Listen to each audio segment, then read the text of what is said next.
നമുക്ക് സേതുവിന്റെ പല്ലവിയുടെ നാളത്തെ നല്ലൊരു വിശേഷം കേട്ടാലോ. അതിനു മുമ്പായി ആദ്യമായി കാണുന്നവരുണ്ടെങ്കിൽ ചാനൽ ഇഷ്ടപ്പെട്ട ഒന്ന് സബ്സ്ക്രൈബ് ചെയ്യാൻ മറക്കരുത്. വീഡിയോ ഇഷ്ടപ്പെടുവാണെങ്കിൽ ലൈക്ക് ചെയ്യാനും നിങ്ങളുടെ വിലയേറിയ അഭിപ്രായങ്ങളൊക്കെ രേഖപ്പെടുത്താനും മറക്കരുത്. അപ്പൊ നമുക്ക് നേരെ നമ്മുടെ വിശേഷത്തിലേക്ക് പോയാലോ. അങ്ങനെ നാളത്തെ വിശേഷത്തില് മുറിയുന്ന ലക്ഷ്മി അമ്മ വേണുഗോപാൽ ഇറക്കി വിട്ട് കഴിഞ്ഞപ്പോൾ ലക്ഷ്മി അമ്മയ്ക്ക് ഭയങ്കര വിഷമമായി.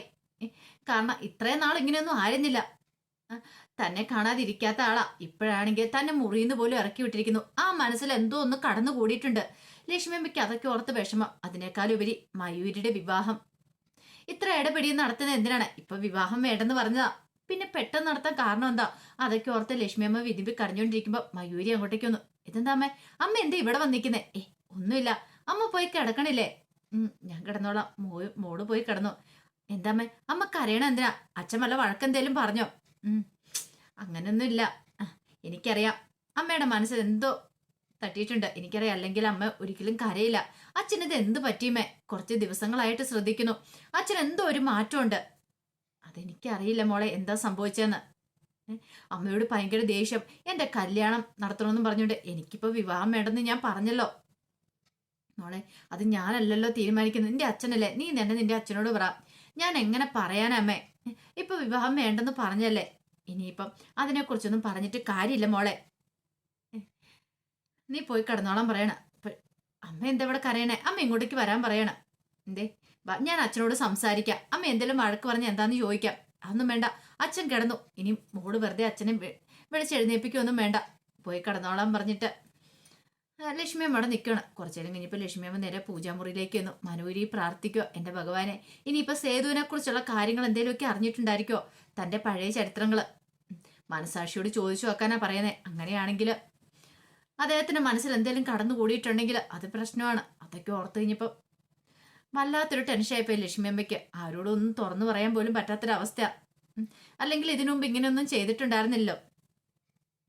ഇതേ സമയം ഋതുവിന്റെ അടുത്തേക്ക് പൂർണിമയും അച്ചുവൊക്കെ ചെന്നു. അപ്പൊ പല്ലവി പറഞ്ഞിട്ടുണ്ടായിരുന്നു, നിങ്ങൾ എല്ലാരും കൂടെ ഒന്ന് ഉപദേശിക്കണം, അവള് കുഞ്ഞിനെ അബോർട്ട് ചെയ്യാൻ വേണ്ടി ഇരിക്കുവാന്ന്. പൂർണിമ എന്നിട്ട് പറഞ്ഞു, എന്താ ഋതു കേൾക്കണേ? പല്ലവി ഞങ്ങളോട് കുറച്ച് കാര്യങ്ങളൊക്കെ പറഞ്ഞല്ലോ. നിനക്ക് എന്താ ഇപ്പൊ കുഞ്ഞിനെ വേണ്ടെന്ന് തോന്നാൻ കാരണം എന്താ? നീ എന്ത് മഹാപാവ ചെയ്യാൻ ഒരുങ്ങണേന്നറിയാവോ? അച്ചു പറഞ്ഞു, ഋതു ഇതിനു വേണ്ടിയിട്ടാണോ നീ ഇത്ര കഷ്ടപ്പെട്ട് ഇത്ര നാളെ ഇങ്ങനെ മുന്നോട്ട് പോയത്? നിങ്ങൾക്കൊക്കെ ഇതൊക്കെ പറയാം. കരയിലിരുന്ന കാഴ്ച കാണുന്നവർക്ക് അറിയത്തില്ലോ ഗാലറിയിൽ ഇറങ്ങി കളിക്കുന്നവരുടെ ബുദ്ധിമുട്ട്. അച്ചു പറഞ്ഞു, ഇപ്പം നിനക്ക് എന്താ പ്രശ്നം? പ്രശ്നം എന്താന്നോ?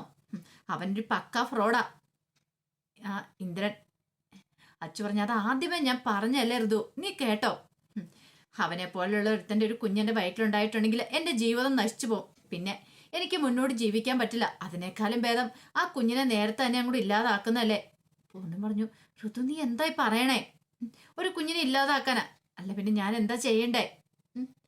അവന് ഒരു കുഴപ്പമില്ല. അവൻ ഇന്നല്ലെങ്കിൽ നാളെ അവൻ ചിലപ്പോൾ ഞാനല്ലെങ്കിൽ വേറൊരു ബന്ധം സ്വീകരിച്ചെന്നിരിക്കും. അതൊരു പ്രശ്നമുള്ള കാര്യമില്ല. പക്ഷെ എന്നെ സംബന്ധിച്ച് അങ്ങനെയല്ല. എന്റെ ജീവിതത്തിലേക്ക് ഒരു കുഞ്ഞും കൂടെ വന്നിട്ടുണ്ടെങ്കിൽ എന്റെ ജീവിതം തകർന്നു പോകും. അവൻ കൈ കഴിയും അങ്ങോട്ട് പോകും. അവന്റെ കള്ളത്തരങ്ങളൊക്കെ ഞാൻ മനസ്സിലാക്കി വരുന്നുള്ളൂ. അപ്പൊ തന്നെ എനിക്ക് മനസ്സിലായി അവനൊരു കൊടും ക്രിമിനലാണ്, സൈക്കോയാന്നുള്ള കാര്യം. ഇങ്ങനെ മുന്നോട്ട് പോവുകയാണെങ്കിൽ എനിക്ക് എന്ത് ചെയ്യണമെന്ന് പോലും അറിയില്ല. അച്ചു പറഞ്ഞു, അതിന് നീ ഇതാണോ പോകുമ്പോഴ് കണ്ടെത്തിയിരിക്കുന്നേ? ഋതു നീ അവിവേകം ഒന്നും കാണിക്കരുത്. പല്ലവി പറഞ്ഞു, ഇതൊക്കെ ഞാൻ ഋതുവിനോട് പറഞ്ഞ. പൂർണ്ണിമ പറഞ്ഞു, മോളെ നീ ഒന്ന് സമാധാനപ്പെടും, ഒന്ന് ക്ഷമിക്ക്. ഒരു പക്ഷേ എങ്കില് അവൻ എന്തെങ്കിലും മാറ്റം ഉണ്ടായാലോ? പല്ലവി പറഞ്ഞു, അങ്ങനെ മാറ്റം ഉണ്ടാകുന്ന നമ്മൾ പ്രതീക്ഷിക്കണ്ട. മാറ്റം ഉണ്ടാവേണ്ടവനാണെങ്കിൽ ഇതിനോടകം അവന് മാറ്റം ഉണ്ടായാനും. എത്ര നാളായി, എന്നിട്ട് അവന് വല്ല മാറ്റം ഉണ്ടായോ? ഇതൊക്കെ വെച്ചിട്ടാ ഋതു നിന്നോട് പറഞ്ഞ് അവൻ ശരിയല്ലാന്ന്. പൂർണ്ണിമ പറഞ്ഞു, അതെ ഞങ്ങളൊക്കെ കയ്യെ കാലേ വീണ് പറഞ്ഞല്ലേ, എന്നിട്ട് നീ അനുസരിച്ചോ? അങ്ങനെ സംഭവിച്ചു പോയമ്മേ. പക്ഷെ എനിക്കറിയില്ലായിരുന്നല്ലോ ഇത് ഇവനാന്നുള്ള കാര്യം. എനിക്കറിയില്ലായിരുന്നു. എന്നെ അത് ശരിക്കും വലയെ കുടുക്കിയതാ. പല്ലവി പറഞ്ഞു, ഇനിയിപ്പോൾ അങ്ങോട്ടും ഇങ്ങോട്ടും ഒന്നും രണ്ടും പറഞ്ഞിട്ടൊന്നും കാര്യമില്ല. നീ ധൈര്യമായിട്ടിരിക്കുക. എന്ത് വന്നാലും ഞങ്ങൾ നിന്നോടൊപ്പം ഉണ്ട്. നീ കുറച്ചൊന്ന് വെയിറ്റ് ചെയ്യും, അതിനുശേഷം എന്താന്ന് വെച്ചൊരു തീരുമാനം എടുക്കാം. ഋതു പറഞ്ഞ, അധികം നാളെ വെയിറ്റ് ചെയ്യാൻ പറ്റില്ല.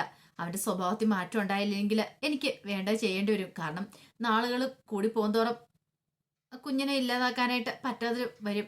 അപ്പൊ അതിനു മുമ്പ് കാര്യങ്ങളൊക്കെ നടത്തണം എന്നൊക്കെ ഇങ്ങനെ ഋതു പറയാണ്. പൂർണ്ണിമയ്ക്കും അച്ഛനൊക്കെ നല്ല വിഷമമുണ്ടായിരുന്നു. പക്ഷെ എന്ത് ചെയ്യാനാ? പിന്നീട് പല്ലവി മുറിയിലേക്ക് എന്നിട്ട് പാറുവിനെ വിളിക്കുകയാണ്. പാറുവിനെ വിളിച്ച് സംസാരിക്കുകയാണ്. സംസാരിക്കുന്ന സമയത്ത് പാറു ചോദിച്ചു, എങ്ങനെയുണ്ട് പല്ലവി ചേച്ചി? അവനവിടെ ഇന്ദ്രൻ വല്ല പ്രശ്നങ്ങളൊക്കെ ഉണ്ടാക്കുന്നുണ്ടോ എന്നൊക്കെ ചോദിച്ചു കഴിഞ്ഞപ്പോഴാണ് ഋതുവിന്റെ കാര്യങ്ങളെക്കുറിച്ചൊക്കെ പറയുന്നത്. എല്ലാം കേട്ട് കഴിഞ്ഞപ്പോഴത്തേനും പാറു പറഞ്ഞു, എങ്കിലും ഒരു കാര്യം ചെയ്യാം, എൻ്റെ മനസ്സിലൊരു ഐഡിയ ഉണ്ട്.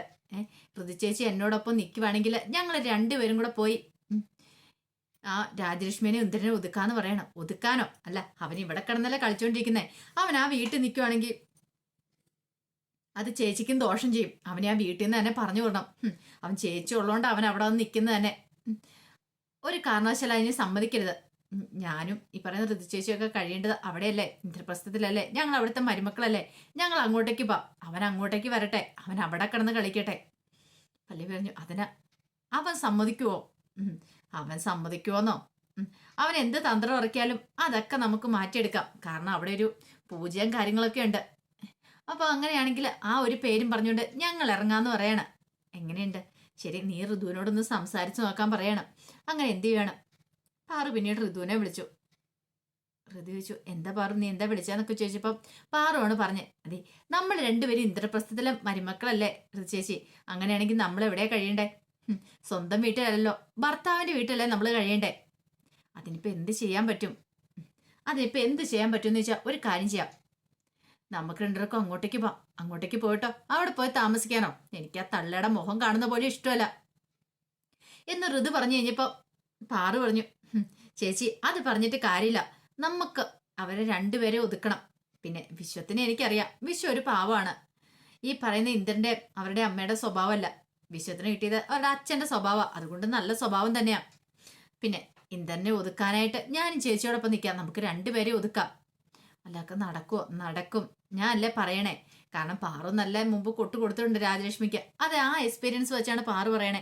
പാറിന് അതിൻ്റെതായ ഒരു ധൈര്യവും കാര്യങ്ങളൊക്കെ ഉണ്ടായിരുന്നു താനും. ഋതു പറഞ്ഞു, ശരി, അങ്ങനെയാണെങ്കിൽ നമുക്ക് നാളെ അങ്ങോട്ടേക്ക് പുറപ്പെടാം എന്ന് പറഞ്ഞു. അങ്ങനെ അവർ രണ്ടുപേരും ഒരു തീരുമാനത്തിലെത്തുക. ഇതങ്ങനെ വെറുതെ വിട്ടിട്ട് കാര്യമില്ലല്ലോ. കാരണം ഇന്ദ്രനെയും രാജലക്ഷ്മിനെയും ഒക്കെ പാഠം പഠിപ്പിക്കാൻ എന്ന് തന്നെ അവർ തീരുമാനിച്ചു. അങ്ങനെ പിറ്റേ ദിവസം രാവിലെ ആയി കഴിഞ്ഞപ്പോൾ പല്ലവിയും അച്ഛനും കൂടി ക്ഷേത്രത്തിലേക്ക് പോവാ. അപ്പോൾ കുറേ പ്രശ്നങ്ങളും കാര്യങ്ങളും ഒക്കെ വീട്ടിലുണ്ട്. അപ്പോൾ അതൊക്കെ മാറാൻ വേണ്ടിയിട്ട് ഋതുവിൻ്റെ കാര്യത്തിലാണെങ്കിലും അവർക്ക് നല്ല ടെൻഷനുണ്ട്. എങ്ങനെയായി തീരുമെന്ന് ഓർത്തിട്ട്. ഋതുവിന് ചിലപ്പോൾ ഒറ്റബുദ്ധി തോന്നിയിട്ടുണ്ടെങ്കിൽ കുഞ്ഞിനെ പോയി ഇല്ലാതാക്കിയാലോ, അതൊക്കെ അവരുടെ മനസ്സിൻ്റെ മുകളിലൊരു വേദനയാണ്. അങ്ങനെ അച്ഛനും കൂടെ കൂട്ടിയാണ് പല്ലവി ക്ഷേത്രത്തിലേക്ക് പോകുന്നത്. അങ്ങനെ ക്ഷേത്രത്തിൽ പോയി വഴിപാടുകളും കാര്യങ്ങളൊക്കെ നടത്തി, ഋതുവിൻ്റെ പേരിലും നടത്തി. പുറത്തേക്ക് ഇറങ്ങി വരണ സമയത്ത് പല്ലവി പറഞ്ഞു, ശരിക്കും പറഞ്ഞാൽ ഈ ഇന്ദ്രനെ പോലെയുള്ള ദുഷ്ടന്മാരെ ഭൂമിയിൽ ഒരു നിമിഷം പോലും വെച്ചോണ്ടിരിക്കാൻ പാടില്ല. അച്ചു പറഞ്ഞു, എന്ത് ചെയ്യാൻ പറ്റും? നമ്മൾ പെണ്ണുങ്ങളായി പോയില്ലേ. പെണ്ണുങ്ങള് ഈ പെണ്ണുങ്ങളെ ദ്രോഹിക്കുന്ന ഇമാതിരി അവന്മാർക്കെതിരെ നല്ല നിയമ നടപടികൾ തന്നെ ഉണ്ടാവണം. എങ്കിലും ഇവനൊക്കെ പഠിക്കുള്ളൂ. എൻ്റെ ചേച്ചി, അവൻ എന്തൊക്കെ ചെയ്യുന്ന പറഞ്ഞാൽ അവൻ അതിനകത്തുനിന്നൊക്കെ ഊരിപ്പോരും. അവനങ്ങനെ അതിനകത്തൊന്നും നിൽക്കില്ല. കാരണം അറിയാലോ അവൻ്റെ സ്വഭാവം. എത്രയോ വട്ടം നമ്മൾ തന്നെ അവൻ്റെ കള്ളത്തരം ഋതുവിൻ്റെ മുന്നിൽ പൊളിച്ചെടുക്കാൻ നോക്കി. എന്നിട്ടോ വല്ലതും സംഭവിച്ചില്ലല്ലോ. ഇപ്പൊ ഋതുവിന് തന്നെ മനസ്സിലായി വന്നല്ലേ. അതെ, അതൊരു കണക്കിന് നന്നായി. ഋതു അവന്റെ കള്ളത്തരങ്ങളൊക്കെ കണ്ടുപിടിച്ച്. അല്ലായിരുന്നെങ്കിലോ ഇപ്പോഴും ഋതു അവന്റെ വാക്കുകൾ കേട്ട് നിന്നേനം. അങ്ങനെ അവര് സംസാരിച്ച് ഇങ്ങോട്ട് പുറത്തിറക്കി കഴിഞ്ഞപ്പോഴാണ് ഒന്ന് രണ്ട് അവന്മാര് ചെറുപ്പക്കാര് അവിടെ നിന്ന് നോക്കുന്നുണ്ട്. പക്ഷെ പല്ലവിയും അച്ഛനൊന്നും ശ്രദ്ധിച്ചില്ല. അവര് സംസാരിച്ച് ഇങ്ങനെ ക്ഷേത്രത്തിൽ നിന്ന് നടന്നു പോരുക. പക്ഷെ അവന്മാര് വിടാൻ കൂട്ടാക്കില്ല. അവന്മാരെന്ത് ചെയ്തു? ഇവരുടെ പിന്നാലെ തന്നെ കൂടുവാണ്. ആ പിന്നാലെ തന്നെ കൂടിയിട്ട് വീഡിയോ ഒക്കെ ഇങ്ങനെ കുറച്ച് ഫോട്ടോസും കാര്യങ്ങളൊക്കെ എടുക്കുന്ന പോലെ അവർക്ക് തോന്നണം. അപ്പോഴേക്കും അച്ചു പറഞ്ഞു, ചേച്ചി ഇതെങ്ങ് നോക്കിയേ, അവൻ നമ്മുടെ ഫോട്ടോസൊക്കെ എടുക്കുന്നുണ്ടെന്ന് തോന്നുന്നതെന്ന് പറയണം. പല്ലവി പറഞ്ഞു, ഇതെന്താ ഇവന്മാർ ഇങ്ങനെ കാണിക്കുന്നേ? കാരണം നടുറോഡിൽ വെച്ചാണ് ഈ സംഭവം.